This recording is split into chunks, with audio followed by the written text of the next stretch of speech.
विद्यार्थियों नमस्कार।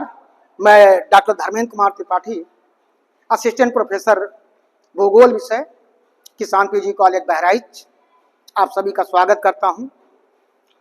विद्यार्थियों, आज भूगोल विषय के बारे में आप सभी से चर्चा करनी है मुझे, बहुत छोटे समय में ही भूगोल के महत्व के बारे में।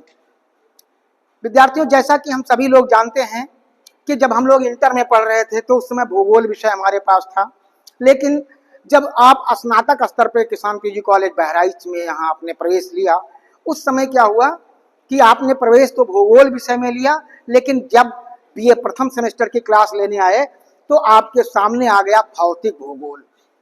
तो आपके सामने विद्यार्थियों आ गया भौतिक भूगोल। उसके बाद जब ये फर्स्ट सेमेस्टर पास होके सेकंड सेमेस्टर में पहुंचे तो आ गया आपके पास मानव भूगोल। तो विद्यार्थियों, इस चीज को आप अच्छे से याद रखना कि भूगोल विषय की दो महत्वपूर्ण शाखाएं निकली हैं। भूगोल विषय से दो महत्वपूर्ण शाखाएं निकली हैं, वो शाखाएं हैं भौतिक भूगोल और मानव भूगोल। विद्यार्थियों, भौतिक भूगोल के अंतर्गत भौतिक वातावरण के बारे में अध्ययन किया जाता है। भौतिक भूगोल के अंतर्गत भौतिक वातावरण का अध्ययन किया जाता है और मानव भूगोल के अंतर्गत मानव और पर्यावरण के संबंधों के बारे में अध्ययन किया जाता है। मानव भूगोल के अंतर्गत मानव और पर्यावरण के संबंधों के बारे में अध्ययन किया जाता है विद्यार्थियों। ठीक है, आप जब बीए फर्स्ट ईयर में आए होंगे तो जब भौतिक भूगोल अध्ययन करना प्रारंभ किया होगा तो उस समय अध्ययन में देखे होंगे कि भौतिक भूगोल के अंतर्गत ही सारी प्राकृतिक चीजों के बारे में, यानी भौतिक भूगोल के अंतर्गत सारी प्राकृतिक चीजों को अध्ययन किया जा रहा था। साथ ही साथ भारतवर्ष के सारे विश्वविद्यालयों में, लगभग सारे विश्वविद्यालयों में भौतिक भूगोल का इतना महत्व है भूगोल विषय में कि इस भौतिक भूगोल के पाठ्यक्रम को बीए प्रथम सेमेस्टर में ही पढ़ाया जाता है।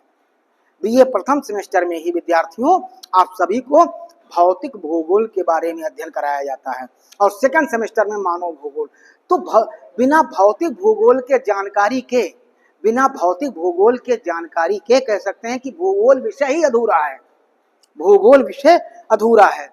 जब हम किसी विषय का विशद अध्ययन करते हैं विद्यार्थियों, जब हम किसी विषय का विशद अध्ययन करते हैं तो उस समय क्या होता है कि उसकी उपशाखाएं, जैसे आपने भूगोल विषय का विशद अध्ययन किया तो भूगोल की दो विशेष शाखाएं आ गई, भौतिक भूगोल और मानव भूगोल।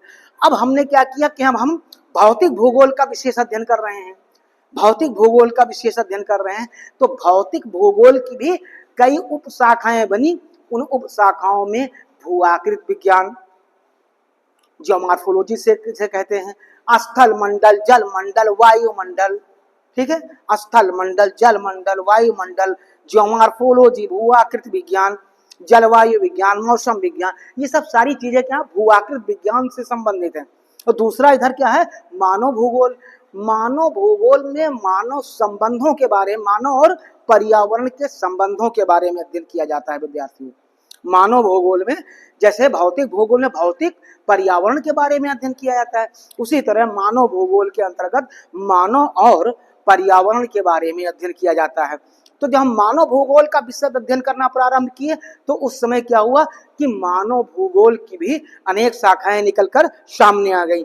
एक जैसे आर्थिक भूगोल, संसाधन भूगोल, नगरीय भूगोल, जनसंख्या भूगोल, अधिवास भूगोल, ग्रामीण भूगोल, चिकित्सा भूगोल, औद्योगिक भूगोल, परिवहन भूगोल। इस समय इस तरह से सैकड़ों शाखाएं मानव भूगोल से निकल के सामने आ गई। तो विद्यार्थियों, जब हम किसी विषय का विशद अध्ययन करना प्रारंभ करते हैं तो उस विषय की उपशाखाएं निकलना प्रारंभ हो जाती हैं। लेकिन भूगोल विषय का जब अध्ययन करते हैं तो भूगोल विषय की दो महत्वपूर्ण शाखाएं, भौतिक भूगोल, मानव भूगोल, जिसमें भौतिक भूगोल जो प्रतियोगी परीक्षाओं के दृष्टिकोण से अगर देखा जाए तो बहुत महत्वपूर्ण होता है। इससे बहुत से प्रश्न पूछे जाते हैं। आप सभी का बहुत बहुत धन्यवाद मुझसे जुड़ने के लिए। आप सभी का बहुत बहुत धन्यवाद।